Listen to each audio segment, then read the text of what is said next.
Hi, everybody. Joey Reese here with the Practice Center, where I talk about all things mindfulness, forgiveness, and attitudinal healing. And I live here in Hilo, Hawaii. And I'm telling you, it is so cold. Usually by this time, it feels like it warms up. But this is the only thing that's saving me.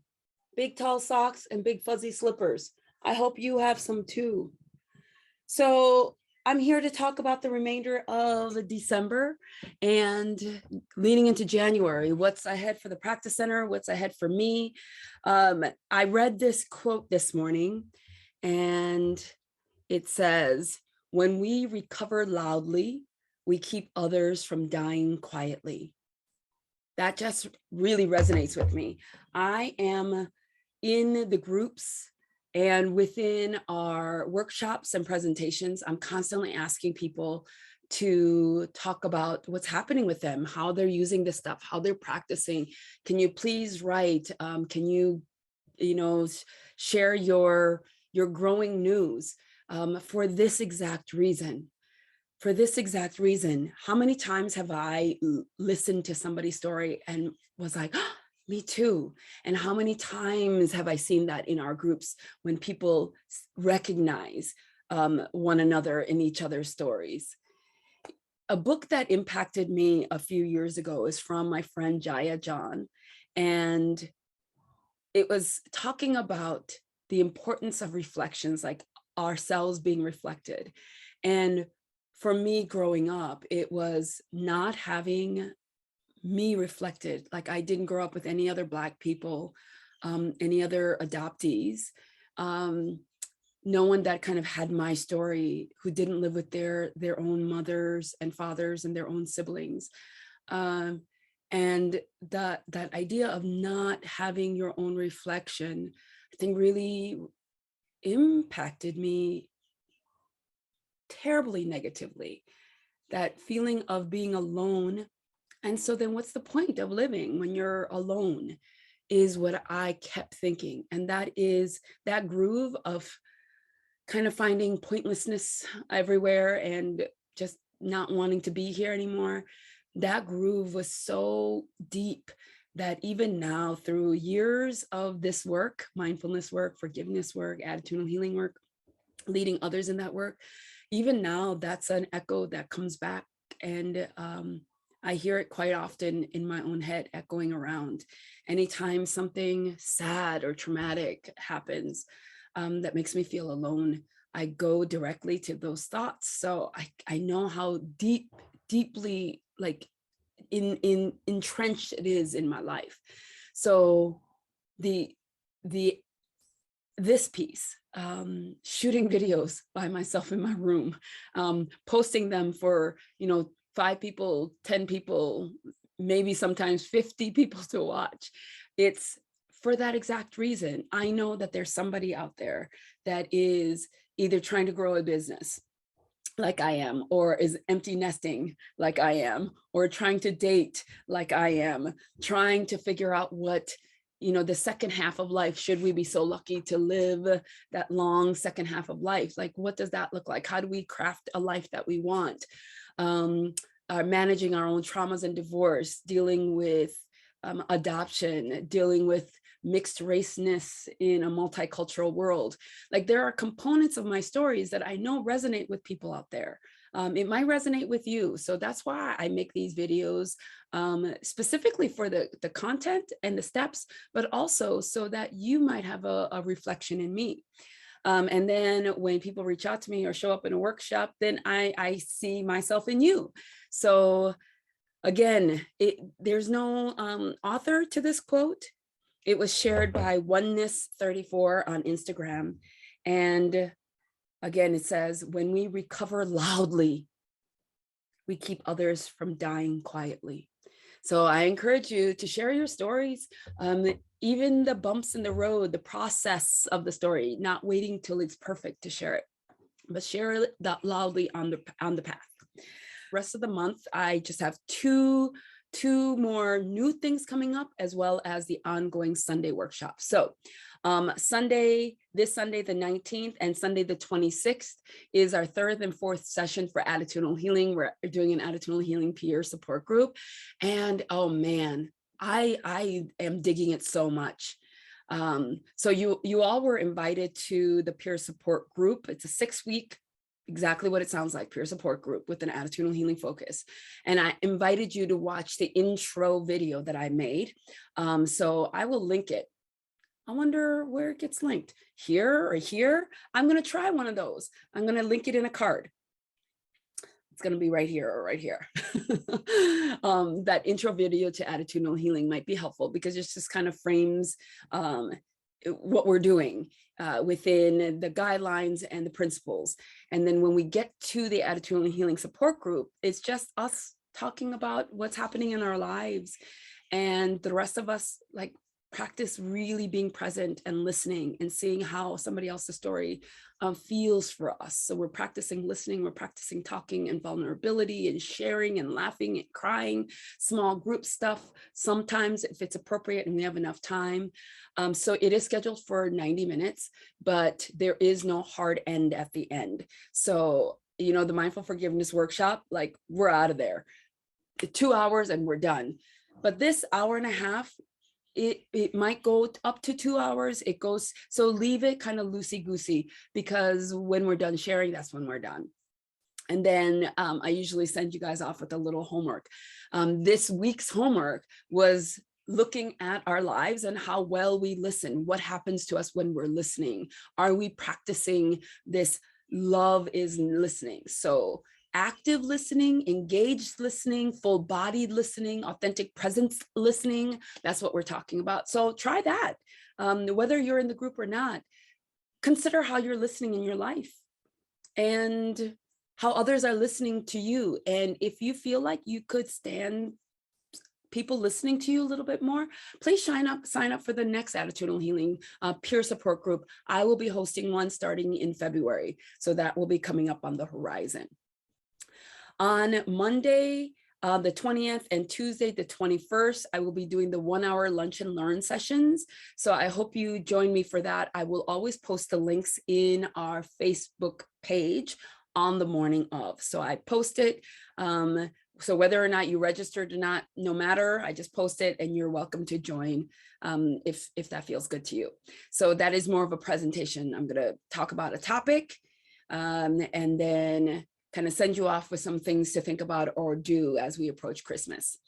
And then 26th, the Sunday, is our last Attitudinal Healing peer support group. So then coming up for us in January, I want to share just a little bit about my personal hope and wish and dream and how I'm going to be approaching that. My dear friend and some of y'all's dear friend too, Judith Jensen from Spain, always shares this at the end of the year. I will also link this in the comments below, but it's the year compass for 2021 and 2022. So it's a worksheet. It has a bunch of questions on it to help you think about how you lived this past year, 2021. What were the highlights? What did you think about it? And then helps you look forward to make some more proactive plans. And you guys know that when I'm making these videos, a lot of times I'll preface it with, and the workshops too, and the presentations, I'll preface it with, are you living your life on purpose? Or we want to do this thing called letting go and forgiving so that we can live our life on purpose and not at the mercy of trauma and suffering. So, you know, we're all a work in progress. And when I think about that, I did a little bit of a work with Judith this past Monday. You guys see the lighting changes of my cell phone? Oh, that's interesting. Okay. When I did the looking back this past Monday with Judith, I came to some understanding about the things that I think I should do versus things that I want to do, things versus things that I want to do that I don't schedule and don't do. And then the question was, how much fulfillment or happiness or joy are you getting out of that? And I realized, and it's hard to say out loud, is that as this empty nesting person with young 20-something-year-old adult children, I came to the realization that this year, especially after COVID, I was trying like really hard to show up in the way that I wish my parents had shown up for me in my early 20s, which is come and be there, want to be there and aggressively be a part of whatever life that they're living. So that means coming into the home and like cleaning and buying stuff. And like, that is what I would have wanted in my parents. Like I felt so alone most of the time. And like my parents didn't know me. These are my adoptive parents. I mean, we've been estranged for years and years and years. So I'm saying it parents just to kind of identify their role, but I don't consider them like my parents. Um, but yeah, in my 20s, I just wish that I had somebody, even now, I wish I had like a mom to call and cry to, or to give me advice. I know I'm, you know, an older lady, but I wish that for myself, and I remember wishing it then. So that's kind of the intrusive parent that I am, and I'm recognizing that that does not bring my children joy, and therefore I feel that feeling, and so it doesn't fulfill me. So I'm doing the things that I think I would have wanted, but that doesn't mean my kids want them. So all of the things that I was trying to do with my kids this year felt a little empty. I didn't feel fulfilled. I didn't feel joy. And so the ones that I did feel a lot of joy around was when I was really immersed in work and made some movements with the practice center. And I felt really not joyful when I was either, there was a moment that was going through some transition this summer and I felt like stuck and I stopped working. Like I stopped proactively working, like I would show up to workshops and stuff like that, but I stopped proactively working. And those like really made me sad. So what does that mean for how I want to move forward? It's, I want to be more disciplined in building work. So actually scheduling things, actually setting out goals with tangible steps, like being specific around that moving forward for 2022 is really be goal focused and invest in myself around work. And so instead of traveling just on a whim or for somebody else, to actually travel to enhance my skills on my own understanding and also to build my network. It can feel lonely. I feel lonely a lot of times. I work by myself. I think by myself. I process my thinking by myself, or I'm hosting groups, which means I have to be present for somebody else. So like, yeah, I really want to focus on what does it mean to enhance my skills, and then go and find a network of like counterparts versus people I am bringing up, right? I'm looking for a mentor. So that's what I'm going to be focusing on this year. January, the 17th is the start of the Attitudinal Healing Peer Support Facilitators with a team of international facilitators. It's going to be super cool. It's 6 weeks long every Monday, and I will link the details below, including the registration. So if the registration is live, that means it can take your information. That means it's still open.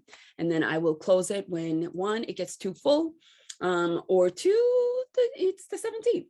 So if that interests you and you like honing skills with other people doing this work in the healing space, I invite you to join in the Attitudinal Healing Peer Support Facilitator training.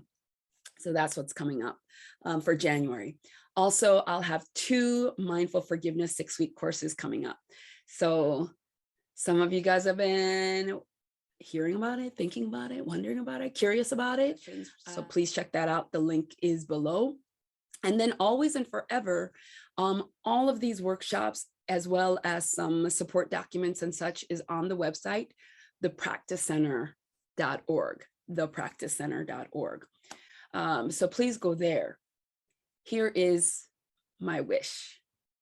This is the gift that I would like for Christmas and New Year's and going into 2022. I would really love to grow the YouTube channel, the Practice Center YouTube channel. So if you have not currently subscribed, please subscribe right now, hit the notification bell, share the videos. If you feel like this stuff has been helpful to you and you're like, yeah, I don't mind helping them market, sharing it, subscribing it, those are the easiest way. Because here's what's coming up for the YouTube channel this year. We will be doing 2 things. One, interviews. So I will be chatting with people who have gone through mindful forgiveness stuff, attitudinal healing stuff, facilitators, anybody who is interested in having any conversations around mindfulness, forgiveness, and attitudinal healing. We will be doing talk stories and chatting, and then I'll be linking some resources, and that'll come out on Sundays. So every Sunday, that is the goal for 2022. And then monthly, I will be hosting a wine and wine Wednesdays. And here's why. As we get into mindfulness world or healing world, there is this slippery slope that I keep seeing and hearing where people really want you to behave saintly. So I've talked about this before, but often if I start cussing or getting very angry or just kind of like all over the place, people would go, I mean, so many people have said, well, that's not very mindful. I thought you were a mindfulness coach. And my literal instinct is to go, fuck you.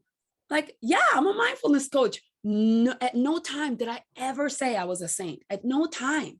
And this to me is not about reaching sainthood.